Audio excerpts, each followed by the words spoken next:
नमस्कार प्यारे विद्यार्थियों। आज की मेरी इस संस्कृत कक्षा में आप सभी का सादर अभिनंदन व स्वागत।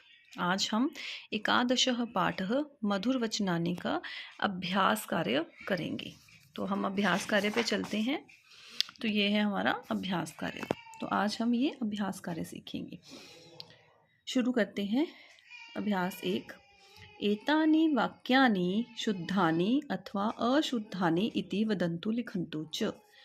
ये वाक्य, ये सभी जो वाक्य हैं शुद्ध हैं, सही हैं अथवा अशुद्धानि या गलत हैं, ऐसा बोलें और लिखें।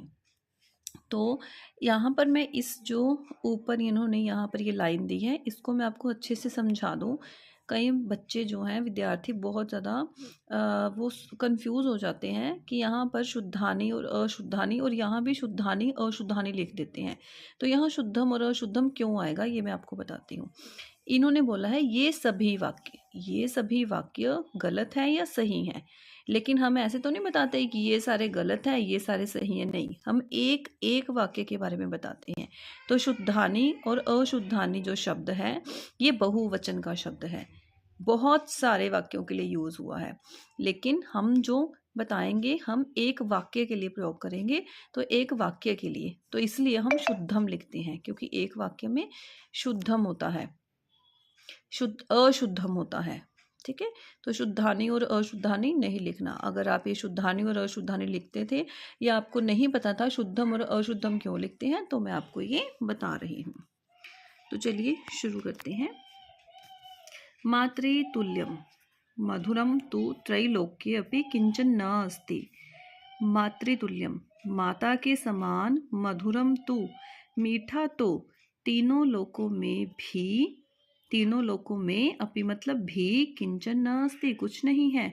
तो हमने श्लोक पढ़ा था, उन्होंने बताया था कि माता के समान तीनों लोकों में, ये देखिए हमने यहाँ पे श्लोक पढ़ा था ना, कि माता के समान तीनों लोकों में मीठा कुछ नहीं है, जितनी मर्जी मीठी चीज़ें खा लो, है ना। तो माता के समान मीठा तो तीनों लोकों में कुछ नहीं है, तो ये वाक्य क्या है, ये शुद्धम है। मधुर वचनम सर्वदा कल्याणकारकम भवति।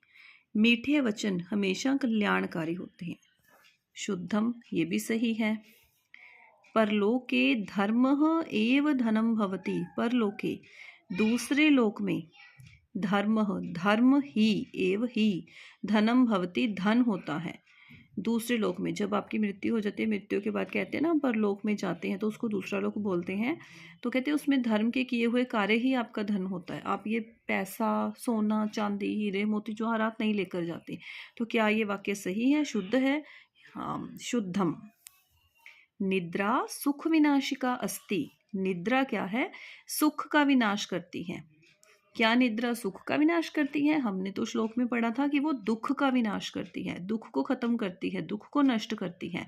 तो यहाँ पर इन्होंने सुख लिखा हुआ है, तो ये इट मीन्स क्या है, इसका मतलब है ये जो वाक्य है ये अशुद्ध है, अशुद्धम। विद्यया सर्वम वर्धते। तो पिछले श्लोक में हमने पढ़ा था विद्यया तेजः वर्धते, वपुः वर्धते, वीर्यम वर्धते। विद्या, तो इन्होंने बोला है सर्वम वर्धते, तो उन्होंने भी यही बोला था कि विद्या से सब कुछ बढ़ता है। तो ये वाक्य शुद्ध है या अशुद्ध है? अशुद्ध नहीं है, ये शुद्ध है। तो क्योंकि विद्या से सब कुछ बढ़ता है, आपकी ऑलराउंड डेवलपमेंट होती है, समुचित विकास होता है, तो शुद्धम है। तो ये थे हमारे शुद्ध और अशुद्ध। अब हम दूसरे अभ्यास पे आते हैं। ये है हमारे रिक्त स्थान। मंजुषायाः उचितम पदम चित्वा रिक्त स्थानानि पूरयन्तु। मंजुषा से उचित शब्दों को लेकर खाली स्थान भरें। मंजुषा के जो उचित पद हैं, उचित शब्द हैं, उनको चुनना है, चुनकर खाली स्थान भरने हैं। चलिए शुरू करते हैं। मधुरेभ्यः अपि मधुरम डैश भवति। मीठे से भी मीठे क्या होते हैं? मधुर वचनम, मधुर वचनम भवति। निद्रा डैश दूर्यते। निद्रा, नींद दूर करती है, किस चीज़ को दूर करती है? चिंताम। निद्रा चिंताम दूर्यते। विद्यया वर्धते, विद्या से बढ़ता है, क्या बढ़ता है? तेजः, तेजः वर्धते। विद्यया तेजः वर्धते। विदेशेषु धनम डैश भवति। विदेशों में धन विद्या होती है। मधु मधुरम भवति, शहद मीठा होता है। तो मीठे से भी अधिक मीठे मधुर वचन होते हैं। निद्रा चिंता को दूर करती है। विद्या से तेज बढ़ता है। विदेशों में धन विद्या होती है और शहद बहुत मीठा होता है। तो ये था हमारा दूसरा अभ्यास कार्य। अब हम तीसरे पे आते हैं। तीसरा अभ्यास कार्य है हमारा समानार्थक शब्दम चित्वा लिखन्तु। समानार्थक शब्द जो है, समानार्थक होते हैं पर्यायवाची शब्द जिनको इंग्लिश में सिनोनिम्स बोलते हैं। समानार्थक समान शब्द जैसे हिंदी में हम करते हैं पानी, जल, नीर, वारी, है ना, ऐसे करते हैं। वैसे ही समानार्थक संस्कृत के होते हैं। शब्दार्थ और समानार्थक में क्या अंतर होता है? जो शब्दार्थ होते हैं ये संस्कृत से हिंदी होती है, संस्कृत का शब्द होता है, उसका अर्थ हिंदी में होता है। लेकिन जो समानार्थक होते हैं उनका समान अर्थ होता है वो संस्कृत में ही होगा। जब हम हिंदी करते हैं तो हिंदी में पर्यायवाची हम हिंदी का हिंदी बताते हैं, इंग्लिश का इंग्लिश बताते हैं, पंजाबी का पंजाबी बताते हैं। तो ऐसे ही संस्कृत का संस्कृत में बताएंगे। वपुः, वपुः मतलब होता है शरीरम। हमने श्लोक में पढ़ा था ना, विद्या वर्धते वपुः, विद्या से शरीर बढ़ता है, तो शरीरम। लोके, संसारे, वपुः मतलब शरीरम, यहाँ भी शरीरम। लोके मतलब संसार में, संसारे मतलब संसार में। पावनम, पवित्रम, पावन जो पवित्र है, पवित्रम।